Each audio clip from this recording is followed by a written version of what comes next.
నమస్కారం. ప్రస్తుతం మనతో పాటు ప్రముఖ ఆధ్యాత్మికవేత్త, ప్రముఖ జ్యోతిష్య వాస్తు నిపుణులు ఉమామహేశ్వరరావు గారు ఉన్నారు. వారితో మాట్లాడేద్దాం. నమస్కారం గురుగారు. గురుగారు, 2025 సంవత్సరం ఫిబ్రవరి నెలలో మరి మేషరాశి వారికి ఎలా ఉందో తెలియజేస్తారా? 2025 ఫిబ్రవరి నెల మేషరాశి వారికి కలిగే ఫలితములు శుభములు అశుభములు రెండు ఉన్నాయి ఇక్కడ. అంటే 2024 ఏప్రిల్ కాడి నుంచి మేషరాశి వారికి ఒక ఉన్నతమైన స్థానంలోనే నడిచింది. ఎక్కడ కూడా నష్టదాయకమైన పరిస్థితులు, కష్టదాయకమైన విధానాలు తక్కువ. అయితే జాన్యువరి నెలలో కూడా బాగానే నడిచింది. ఫిబ్రవరి నెలలోకి వచ్చేసరికి ఫిబ్రవరి నెల కూడా బాగోలేదని చెప్పట్లేదు నేను, బాగునే ఉంది. కానీ ఫిబ్రవరి మొదటి వారం వరకే బాగుంది. తదుపరి మేషరాశి వారికి ఫిబ్రవరి నుంచి మార్చి నెల దాకా కూడా గండకాలంగా ఉంది. అనుకున్న పనులు ఏవి సాగని విధానంగా ఉంది. సరే, ముందుగా మంచిగా చెప్పుకుందాం. ఫిబ్రవరి మొదటి వారం వరకు మేషరాశి వారు చేసే వ్యాపారంలో కానీ వ్యవహారాల్లో కానీ లాభదాయకమైన పరిస్థితులు పొందుతారు. అలాగే శుభదాయకమైన ఫలితములే పొందుతున్నారు. ఎవరితోటి గొడవలకు వెళ్తలేదు. ఫిబ్రవరి మొదటి వారం అంతా శుభదాయకం పొందిన ఈ మేషరాశి వారు తరువాత వారం రెండవ వారం ప్రారంభం నుంచి కూడా అశుభదాయకమైన ఫలితాలు పొందుతున్నారు. ఎక్కడ వీళ్ళు చేసేది నమ్మక ద్రోహానికి గురవుతున్నారు. నమ్మించి మోసపోతారు, నమ్మించి మోసగిస్తారని అధికమైన ఆశలకు లోనవుతారు. అంటే 12వ తారీఖు ఫిబ్రవరి 12వ తారీఖు కాడి నుంచి 28వ తారీఖు 28వ తారీఖు దాకా అంటే అధికమైన మోసానికి గురవ్వడం, నమ్మక ద్రోహానికి గురవడం, ఆశపడడం. నీకు ఏదో ఇచ్చేస్తాం అది వచ్చేస్తుంది అనుకుని ఆశపడిపోతారు. ఆశపడిపోయి వాళ్ళ మోసకారి మాటలకి నమ్మి నష్టదాయకమైన ఫలితాలు పొందుతూ ఉంటారు. చేతిలో ఉన్నదంతా ఊడగొట్టుకుంటారు, లేని దాని గురించి ఎదురు చూస్తూ ఉంటారు. అటువంటి ఫలితాన్ని మాత్రమే పొందుతున్నారు. 28వ తారీఖు వరకు కూడా 12 నుంచి 28వ తారీఖు వరకు కూడా ఈ మేషరాశి వారు ఏ ఒక్కరిని కూడా నమ్మకుండా నమ్మినట్టుగా నటిస్తూ ఏదో చెప్పారు వచ్చి మీరు చెప్పారు ఎంత బాగుందని, మీరు చెప్పింది తప్పకుండా చేస్తానండి అని నమ్మ పలకాలి. అది చెప్పింది చేయకూడదు. నువ్వు ఆలోచించుకో. తల్లిదండ్రులు ఉంటే తల్లిదండ్రుల దగ్గర సలహా తీసుకో, లేదా భార్యాబిడ్డలు ఉంటే భార్య దగ్గర సలహా తీసుకో, లేకపోతే భర్త దగ్గర సలహా తీసుకో. ఆడవాళ్ళైతే ఆ సలహాని పాటించి అది నీకు మనసుకు నచ్చితే, తల్లిదండ్రులు చెప్పినా భర్త చెప్పినా లేదా భార్య చెప్పినా కొన్ని సందర్భాల్లో తప్పు చెప్పచ్చు, రావచ్చు, కావాలని రాదు, చెప్పరు.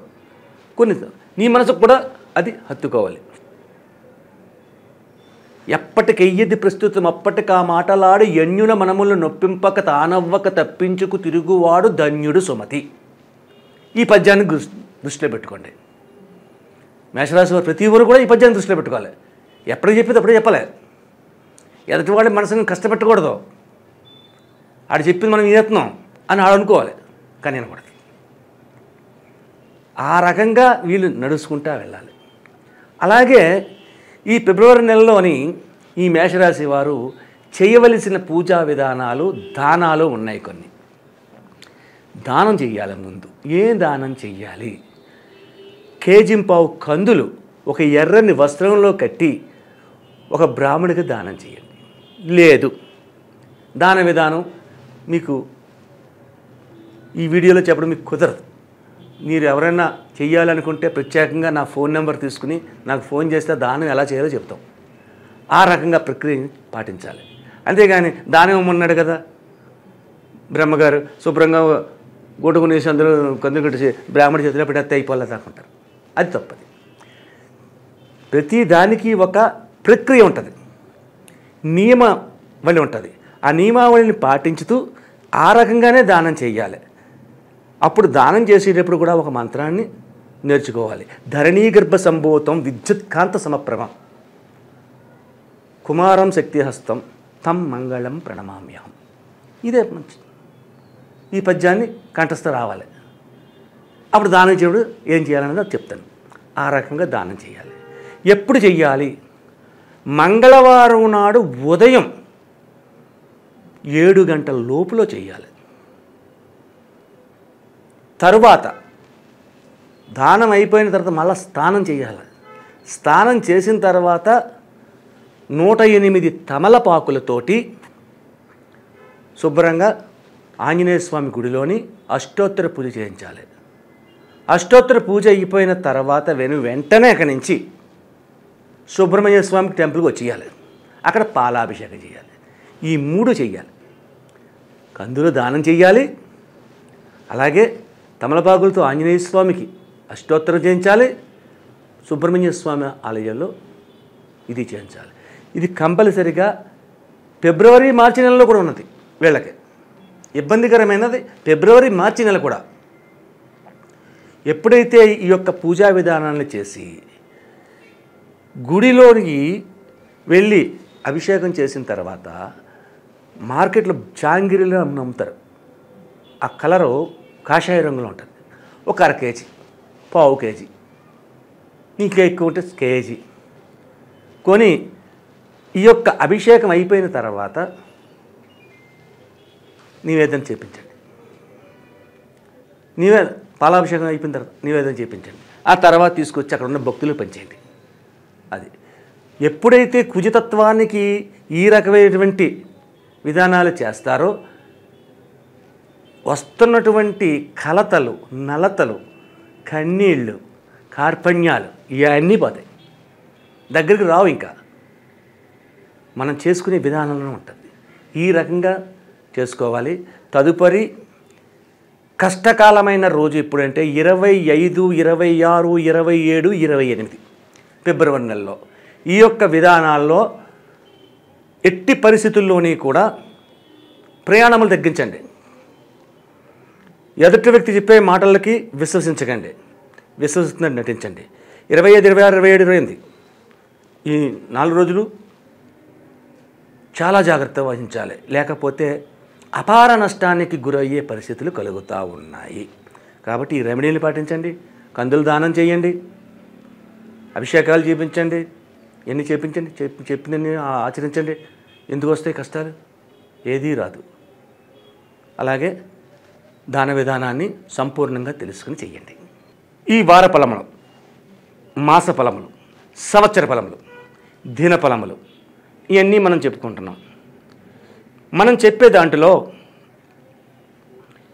ఈ యొక్క సంవత్సర ఫలితం చెప్పాను నేను.